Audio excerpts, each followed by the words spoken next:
Dia bilang ke putra, "Mas, itu anak saya, namanya Dian. Dia ini sudah 10 bulan ini meninggal. Meninggalnya di rumah ini."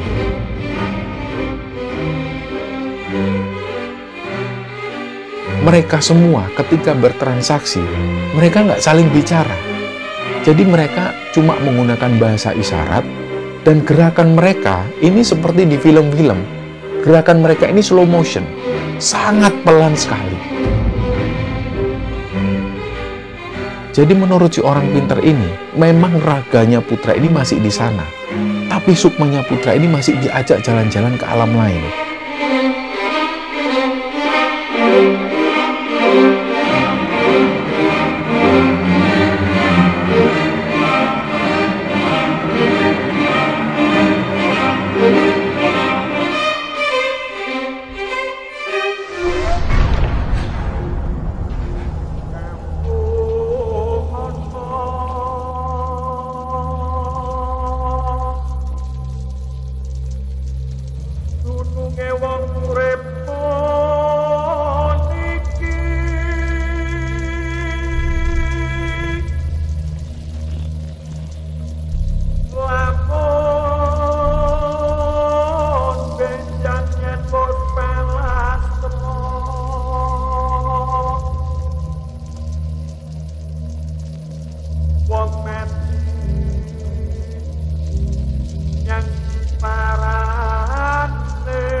Bismillahirrahmanirrahim. Assalamualaikum warahmatullahi wabarakatuh.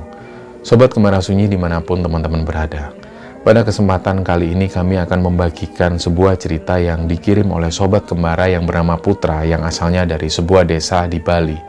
Sebelum kita masuk ke ceritanya, untuk teman-teman yang nonton tayangan ini dan belum subscribe, jangan lupa untuk subscribe lebih dulu agar channel Kemara Sunyi ini lebih berkembang lagi dan kami lebih bersemangat lagi dalam membuat konten-konten terbaru di Kemara Sunyi. Dan untuk teman-teman yang telah mendukung kami sejauh ini, kami mengucapkan terima kasih banyak. Semoga amal kebaikan teman-teman dibalas kebaikan berlipat oleh Allah Subhanahu wa Ta'ala.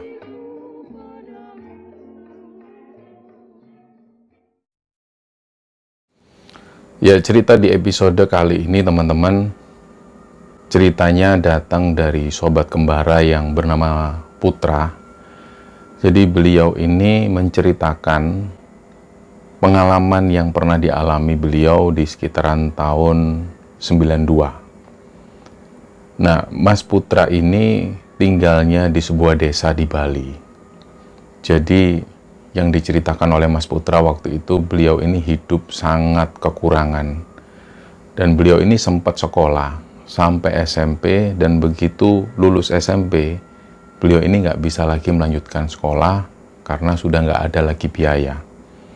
Ayahnya Mas Putra sendiri sudah meninggal, dan ibunya itu kerjanya serabutan, kadang juga bantu-bantu di rumah tetangga. Nah, mulai sejak saat itu, Putra akhirnya putus sekolah.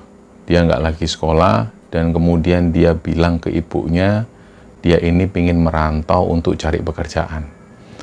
Jadi akhirnya di usia yang seperti itu, Putra ini pun merantau menuju ke kota Denpasar. Nah, tentu Denpasar nggak seperti yang sekarang. Di tahun 92 itu masih banyak sekali tempat-tempat yang sepi. Akhirnya dia ini ngekos di rumah salah satu temannya. Ada salah satu tetangganya ini yang sudah merantau lebih dulu di Denpasar, dan dia ngekos di satu tempat. Nah, untuk sementara akhirnya Putra ngekos di sana. Beberapa waktu ngekos di sana, akhirnya dia cari pekerjaan. Yang pertama kali dia tuju adalah sebuah pertokoan. Di sana dia melakukan pekerjaan apapun. Disuruh ngangkat barang, ya dia ngangkat barang. Disuruh membersihkan toko, ya dia membersihkan toko. Apapun itu dia kerjakan, asalkan dia punya penghasilan. Nah, nggak lama berselang kemudian dia di stop karena sudah nggak ada pekerjaan lagi. Terus Putra ini berkenalan lagi. Dia dari pagi berjalan kaki menuju ke satu tempat. Di situ dia melihat ada bengkel. Dia coba cari pekerjaan di sana. Akhirnya bengkel ini pun menerima, dan itu pun juga nggak lama. Karena memang bengkel itu nggak terlalu rame. Akhirnya dari situ Putra nggak lagi punya pekerjaan. Nah, suatu hari dia sudah berniat untuk bangun di pagi hari. Dia jalan kaki. Dia menuju ke tempat yang agak jauh. Dia berusaha setiap kali dia jalan, dia ketemu orang, dia akan tanya pekerjaan. Dan nggak terasa dia ini jalan sampai berkilo-kilometer. Kemudian dia melihat ada sebuah pohon beringin. Nah, karena dari pagi dia ini belum sarapan, belum minum air putih sama sekali. Dia ketika melihat pohon beringin yang teduh seperti itu, Putra ini ingin beristirahat di sana. Dia langsung menuju ke pohon beringin ini. Dia duduk di sana untuk istirahat sejenak, dan mulailah dia ini menyandarkan badannya. Di situ dia merasa sangat nyaman sekali, dan mulai waktu itu dia agak tertidur. Nah, di sela-sela waktu itu dia melihat di depan pohon beringin ini, persis di seberang pohon beringin itu ada rumah besar sekali. Rumah itu didominasi dengan bangunan-bangunan seperti tebing. Jadi memang rumahnya itu sangat mewah sekali, dan di tengah itu ada gerbang yang sangat besar. Nah, di situ Putra ini sempat memikirkan, ini pasti yang punya rumah ini pasti orang kaya. Apalagi rumah ini berdiri sendirian di sana. Ada rumah lagi itu jaraknya sekitar 200 meteran. Jadi terlihat bahwa rumah ini berdiri sendiri di sana. Nah, akhirnya di situ Putra nggak memperdulikan. Dia mencoba untuk tidur. Nah, nggak lama dia tidur, dia dengar ada suara pintu engsel yang dibuka. Kelentang, kelentang, kelentang, kelentang. Dan suaranya itu cukup nyaring. Sampai akhirnya membuat Putra ini kebangun. Di situ dia melihat ternyata ada seorang perempuan usianya sekitar 20 tahunan. Dia ini bawa keranjang. Keranjang itu isinya penuh dengan sayur mayur dan juga bahan belanjaan. Nah, kelihatan dari situ si perempuan ini kesulitan buka engsel pintu tadi. Karena pintu gerbang ini besar. Nah, diperhatikan oleh Putra hampir sekitar 5 menitan, si perempuan ini kesulitan. Sampai beberapa kali dia ini noleh kanan, kiri, mungkin dia mau cari pertolongan. Nah, pada satu ketika pandangan mata mereka ini ketemu. Mereka saling menatap, dan akhirnya si perempuan ini senyum. Putra pun juga senyum. Merasa bahwa si perempuan ini butuh bantuan, akhirnya Putra pun menyeberang jalan. Terus dia menawarkan diri, "Mbak, saya bantu, Mbak." "Oh iya, silahkan." Mulailah dari situ Putra mencoba. Memang engsel pintu ini memang berat banget. Semuanya terbuat dari besi dan sudah ada yang berkarat. Nah, setelah dicoba dengan berusaha sekeras mungkin, akhirnya engsel pintu ini kebuka. Gerbang itu kebuka, dan si perempuan ini menawarkan ke Putra, "Mas, mampir dulu yuk. Masnya pasti belum makan." Lah, Putra ini berpikir, wah kebetulan banget belum makan. Tapi waktu itu Putra menjawab, "Sudah nggak usah, Mbak. Saya mau melanjutkan perjalanan." "Loh, mau kemana?" "Saya mau cari pekerjaan." "Ya sudah, istirahat dulu, makan di sini." Nah, karena si perempuan ini mendesak terus, akhirnya Putra pun masuk. Nah, begitu masuk pintu gerbang ini, dia melihat bangunan rumah itu besar banget, halamannya luas, dan sebelum masuk ke rumah itu ada pintu yang tinggi banget. Pokoknya jelas banget bahwa yang punya rumah ini pasti orang kaya. Itu juga terlihat dari sosok perempuan ini. Baunya wangi banget. Jadi parfum yang dipakai ini jelas-jelas parfum yang mahal. Jadi sepanjang perjalanan menuju pintu rumah itu, Putra terus mencium aroma wangi parfum yang baunya itu benar-benar semerbak. Putra sendiri ini sempat berpikir, ini perempuan apa parfum ini dibuat mandi apa gimana kok baunya semerbak kayak gini. Bahkan si perempuan ini jalan masuk lebih dulu, jaraknya sudah terlalu jauh dengan Putra, tapi Putra masih bisa mencium aroma wangi parfum itu. Nah, setelah masuk ke dalam rumah ini, Putra dipersilakan duduk. "Duduk dulu, Mas. Masnya namanya siapa?" Putra pun bilang, "Nama saya Putra." "Oh iya, panggil saja aku Dian." "Oh iya, Mbak Dian." Terus yang namanya Dian ini dia masuk ke dalam, dia letakkan barang belanjaannya itu, dan gak lama kemudian Dian ini bawa beberapa makanan dan juga minuman. Setelah itu disuguhkan ke Putra, "Ayo dimakan yuk." Nah, putra ini sebenarnya sudah lapar banget. Dia pengen melahap makanan itu. Tapi karena Mbak Dian ini duduk persis di depannya sambil ngeliatin putra terus. Nah, di situ putra ini canggung. Jadi putra ini makan sambil sungkan-sungkan. Nggak lama kemudian Mbak Dian ini bilang, ayo dimakan, nggak usah sungkan-sungkan. Setelah itu Mbak Dian ini beranjak dari tempat duduk dan beliau masuk. Disitulah putra langsung dia makan secara cepet-cepetan. Karena dia juga lapar. Setelah itu dia minum air es itu dan dia duduk-duduk lagi di sana. Gak lama setelah itu Mbak Dian balik lagi. Gimana? Enak nggak? Enak Mbak. Kebetulan saya juga suka sayur. Nah, yang disuguhkan ini kebanyakan sayur mayur yang sudah ditumis.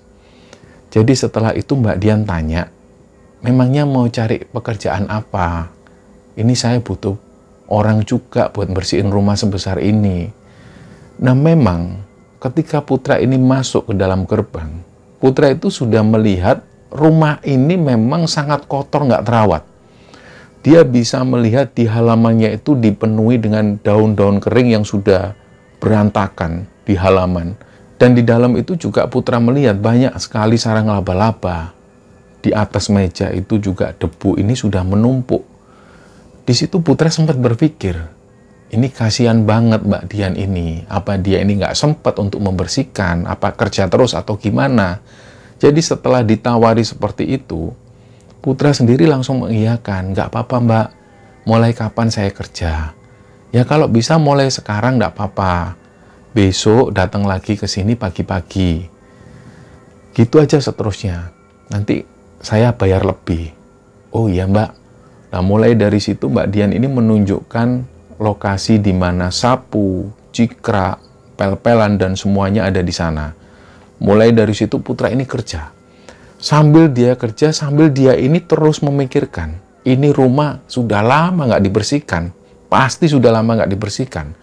Karena dinding-dinding ini sudah banyak sarang laba-laba. Di kamar mandi pun juga sudah banyak lumut. Jadi kerja keraslah putra waktu itu. Sampai sore hari pekerjaan putra ini belum beres. Terus Mbak Dian bilang, sudah Mas Putra pulang aja dulu. Besok pagi balik lagi ke sini. Oh ya Mbak, saya pulang dulu ya. Putra akhirnya pulang kembali ke kos-kosan, dan waktu itu Putra ini belum cerita ke temannya. Nah, keesokan harinya, pagi-pagi sekali Putra menuju ke rumah Mbak Dian, karena jaraknya jauh banget, dan dia harus menempuh dengan jalan kaki. Jadi Putra berangkat pagi hari. Dia jalan kaki, dan begitu sampai gerbang, engsel pintu ini diketuk-ketuk, teng, teng, teng, teng, teng, Mbak Dian, Mbak Dian. Lama sekali Mbak Dian ini nggak bukaan pintu. Sampai pada akhirnya pas Putra ini mau pergi, Mbak Dian datang. Iya Mas, masuk Mas. Setelah dibukakan pintu, dia masuk, langsunglah Putra ini kerja. Nah, selama Putra ini bekerja di rumah Mbak Dian itu, Putra ini jarang sekali tanya mendalam tentang kepribadian Mbak Dian. Tapi ada satu saat, Putra ini tanya tentang Mbak Dian, yang itu menurut Putra sangat menyinggung perasaan Mbak Dian mungkin. Jadi ceritanya, di siang hari pas Putra ini istirahat, Mbak Dian ini menyuguhkan makanan. Karena Mbak Dian ini hobinya juga masak, disuguhkan ke Putra, Putra makan sambil Putra ini tanya, Mbak Dian ini tinggal di sini ini sendirian Mbak? Iya sendirian. Loh Mbak Dian ini nggak punya saudara apa? Loh saya 5 bersaudara Mas Putra. Saya kebetulan anak terakhir. Saya punya kakak laki-laki 2, dan 3 orangnya ini perempuan termasuk saya. Oh begitu. Jadi semua saudaranya di mana?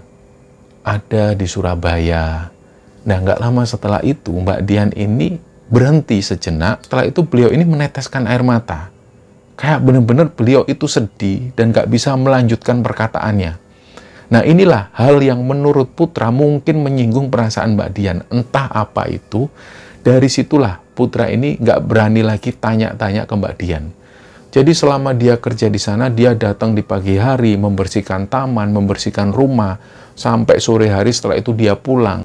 Nah nggak terasa hal ini dilakoni oleh Putra sekitar hampir 6 bulanan. Nah selama 6 bulan itu, setiap bulan Putra ini selalu dikasih uang sekitar 100.000 setiap bulan.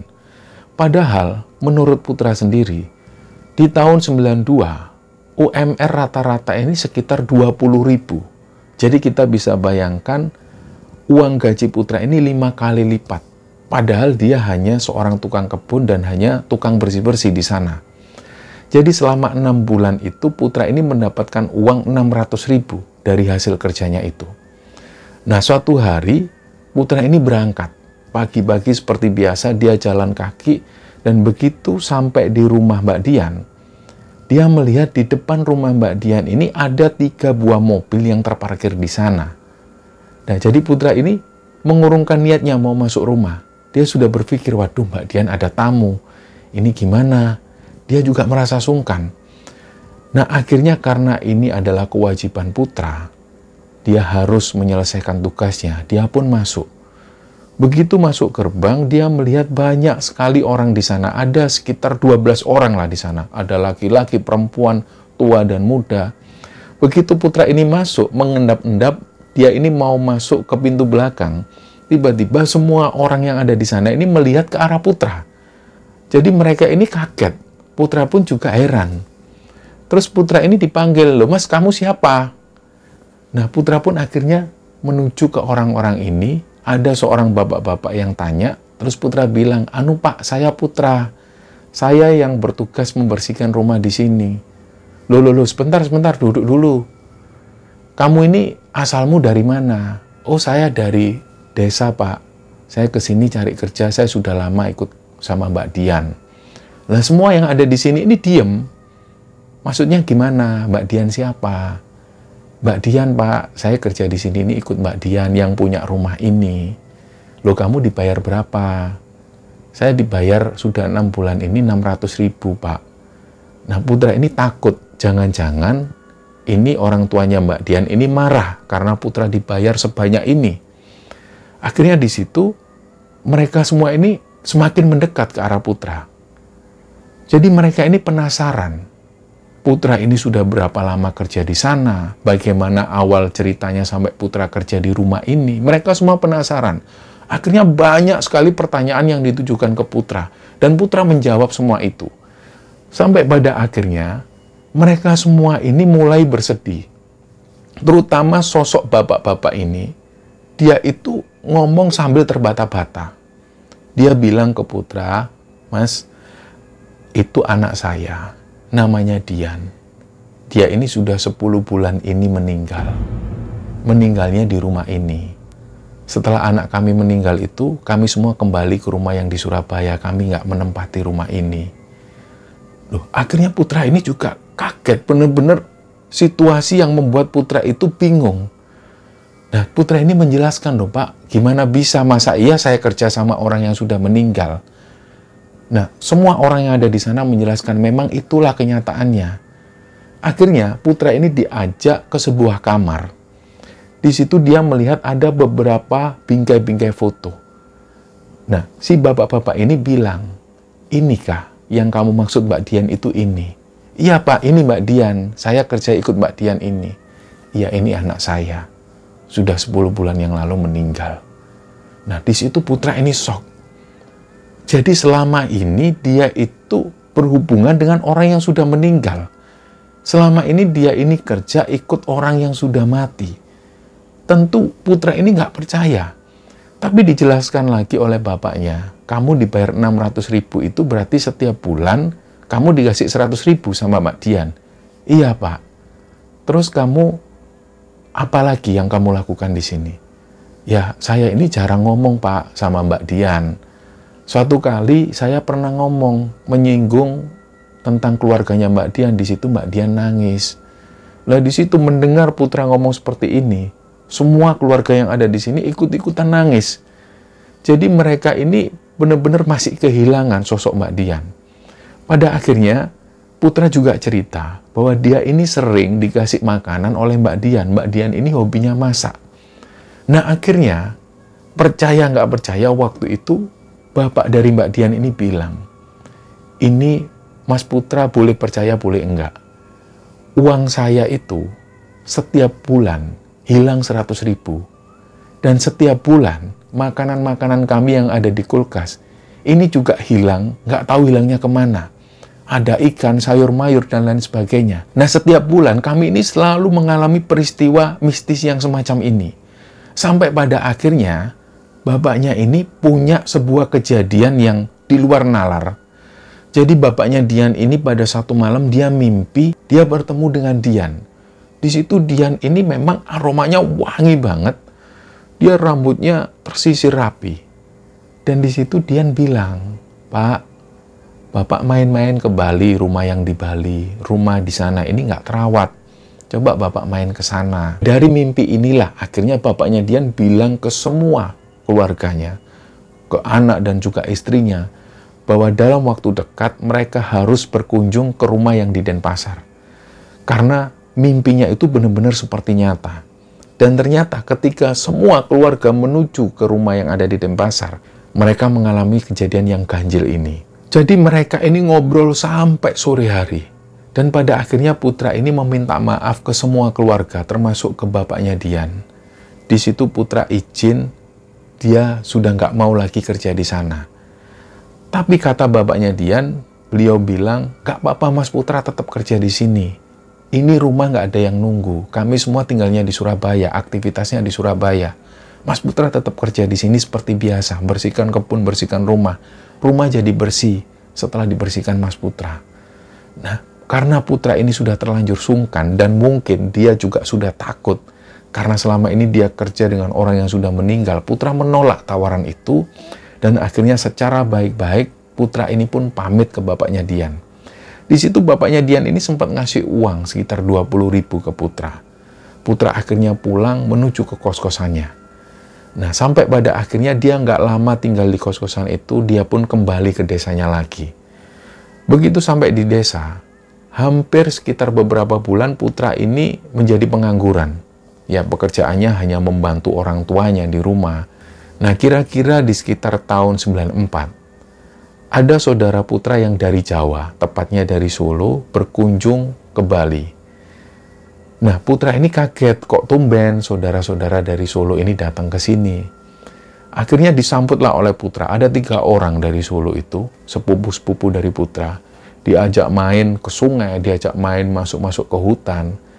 Sekitar 1 mingguan mereka ada di Bali. Akhirnya saudara-saudara putra ini bilang, "Ayo Put, ikut ke Solo aja. Siapa tahu di sana ada kerjaan yang layak buat kamu." Nah, putra merasa karena dia ini sudah nganggur lama, dia pun menuruti keinginan dari saudara-saudaranya itu. Nah, hari itu mereka berangkat menuju ke terminal. Sesampainya di terminal bis, ternyata uang mereka ini nggak cukup. Jadi akhirnya di situ putra bilang, "Sudahlah, kalian pulang aja, aku biar balik ke rumah. Sudah nggak usah, kita cari tiket yang murah aja." Nah, setelah itu mereka berhasil naik bis sampai ke Jawa. Nah, sampai kemudian mereka sampai di kota Solo. Di situ mereka langsung menuju ke rumah. Nah, kebetulan rumah saudara putra ini mereka masih ngontrak di sebuah rumah tua. Rumahnya ini cukup besar. Dan di sekitar rumah itu masih banyak sekali pepohonan-pepohonan seperti pohon pisang, pohon nangka. Dan di belakang rumah itu masih banyak semak-semak.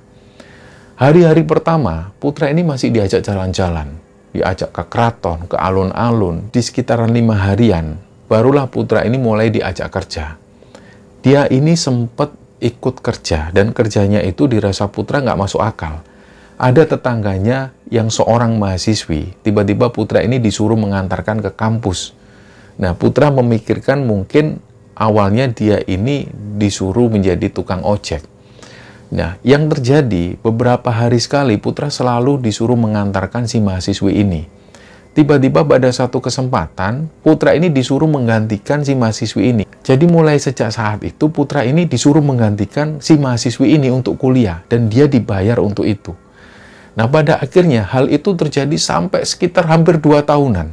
Nah, suatu ketika, dia ini ada di rumah, nggak ada kuliah waktu itu. Si putra ini bangun sekitar jam 5 sore. Suasana di rumah ini sepi, semua saudara-saudaranya keluar, nggak tahu kemana. Nah, putra ini menuju ke kamar mandi, dia mau mandi lebih dulu. Sebelum dia mandi, di belakang itu memang ada pintu. Pintu ini ukurannya besar. Dan semenjak pertama kali saudara-saudaranya tinggal di rumah itu, pintu ini selalu tertutup dan memang tidak boleh dibuka. Nah, putra selalu penasaran, apa yang ada di balik pintu ini. Nah, kebetulan sore itu menjelang maghrib, pas putra ini mau mandi, dia melewati pintu itu, dia tiba-tiba mendengar ada suara gamelan. Suara gamelan ini diiringi dengan suara alunan-alunan suara sinden. Nah, disitulah putra berhenti sejenak, dia noleh ke arah pintu ini.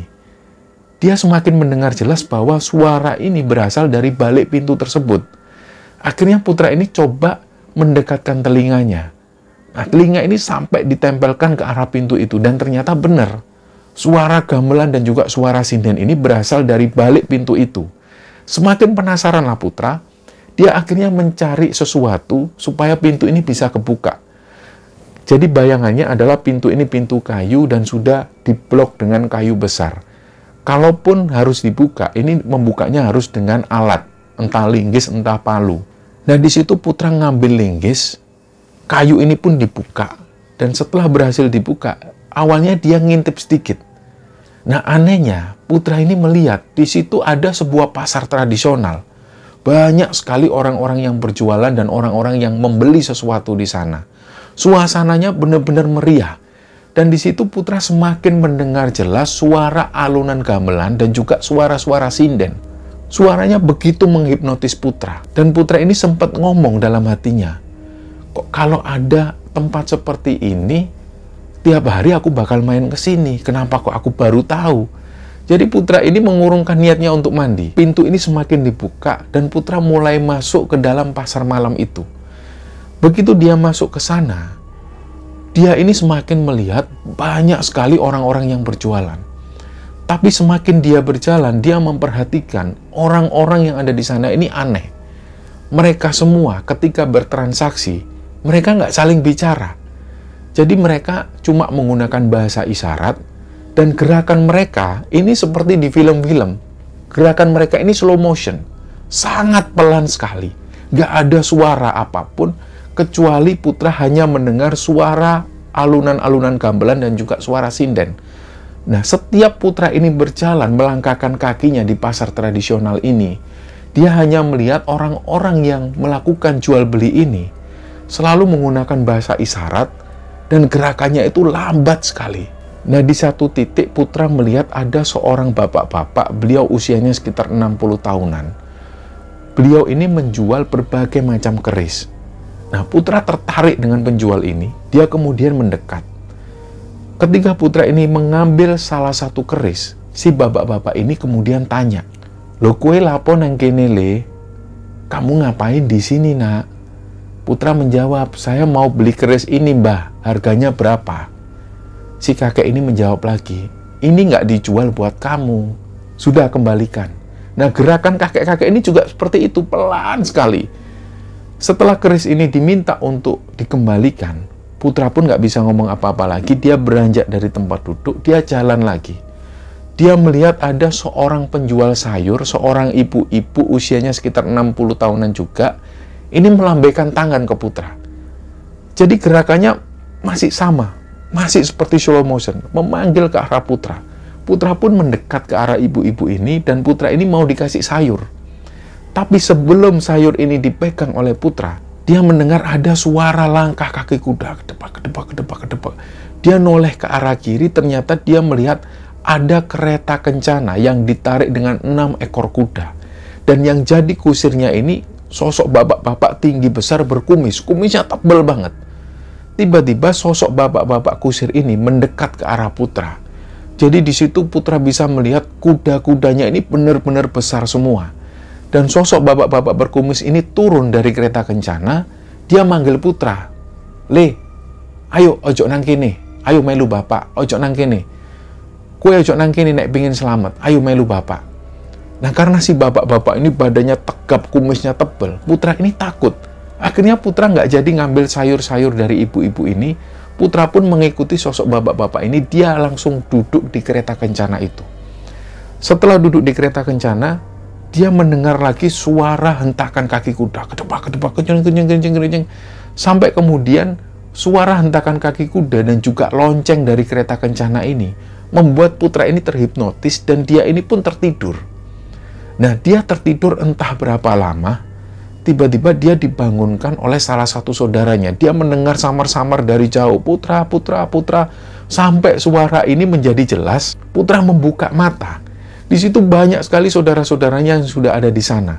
Termasuk ada sosok bapak-bapak yang berkumis tebal ini. Beliau duduk di belakang sendiri, di barisan belakang sambil tangannya itu bersedekap. Sambil terus memandang ke arah Putra. Nah, dia noleh ke arah kiri, di situ dia melihat ada sosok kakek-kakek yang tadi dilihat di pasar, yang beliau jualan keris. Ada di sana juga. Di samping sosok kakek-kakek ini ada sosok nenek-nenek yang menjual sayur di pasar itu. Beliau juga ada di sana juga. Akhirnya Putra ditanya, "Put, kamu sudah sadar, Put? Kamu sudah sadar?" Putra bilang, "Emangnya aku ini kenapa?" Nah, si saudaranya ini bilang bahwa Putra ini sudah mengalami pingsan seperti itu sekitar 12 harian. Di hari pertama Putra ini pingsan, sebenarnya dia ini mau dibawa ke rumah sakit. Tapi beberapa saudara Putra, mereka bilang, sudah nggak usah dibawa rumah sakit. Ini Putra nggak benar-benar sakit. Dia pasti mengalami sesuatu yang mistis. Karena saudara-saudara mereka ini membangunkan Putra di sebuah semak-semak. Jadi ceritanya malam itu ketika saudara-saudara mereka ini pulang ke rumah, mereka kaget melihat pintu yang ada di belakang ini sudah dalam kondisi terbuka. Begitu mereka semua melihat, di sana ini banyak sekali semak-semak belukar. Dan di situ mereka melihat Putra ini sudah pingsan di sana. Nah, karena kejadian inilah, salah satu dari saudara Putra ini nggak mau membawa Putra ke rumah sakit. Karena mereka tahu, ini bukan penyakit medis, ini penyakit mistis. Akhirnya setelah dibawa ke orang pintar, si orang pintar ini bilang, memang raganya Putra ini masih di sana. Tapi sukmanya Putra ini masih diajak jalan-jalan ke alam lain. Jadi entah sampai kapan, tunggulah sampai Putra ini benar-benar siuman dan jagalah dia. Akhirnya setelah Putra ini 12 hari pingsan, barulah di situ dia sadar dan dia bisa menceritakan kejadian yang dialami. Jadi akhirnya semua saudara-saudara Putra ini tahu bahwa Putra ini sudah masuk ke alam lain. Di situ dia diperlihatkan sebuah pasar setan, di mana semua penjualnya bukanlah manusia. Dan menurut Putra, dia hanya berada di pasar setan ini hanya beberapa jam, nggak sampai 1 harian. Tapi ternyata dia sudah pingsan di alam nyata sekitar 12 hari. Nah, setelah kejadian itu, Putra dipanggil oleh orang tuanya di Bali. Nah, sampai cerita ini diceritakan oleh Mas Putra kepada Kembara Sunyi. Mas Putra ini sudah berumah tangga. Beliau sudah mempunyai istri dan mempunyai beberapa orang anak dan sekarang tinggal di sebuah desa di Bali. Nah, kami mengucapkan terima kasih kepada Mas Putra yang telah membagikan cerita ini kepada Kembara Sunyi. Dan semoga kisah ini teman-teman bisa menghibur kalian semua. Dan harapan kami semoga kisah ini bisa kita ambil hikmah dan bisa kita ambil pelajaran di dalamnya. Mohon maaf kalau ada salah-salah kata. Wassalamualaikum warahmatullahi wabarakatuh.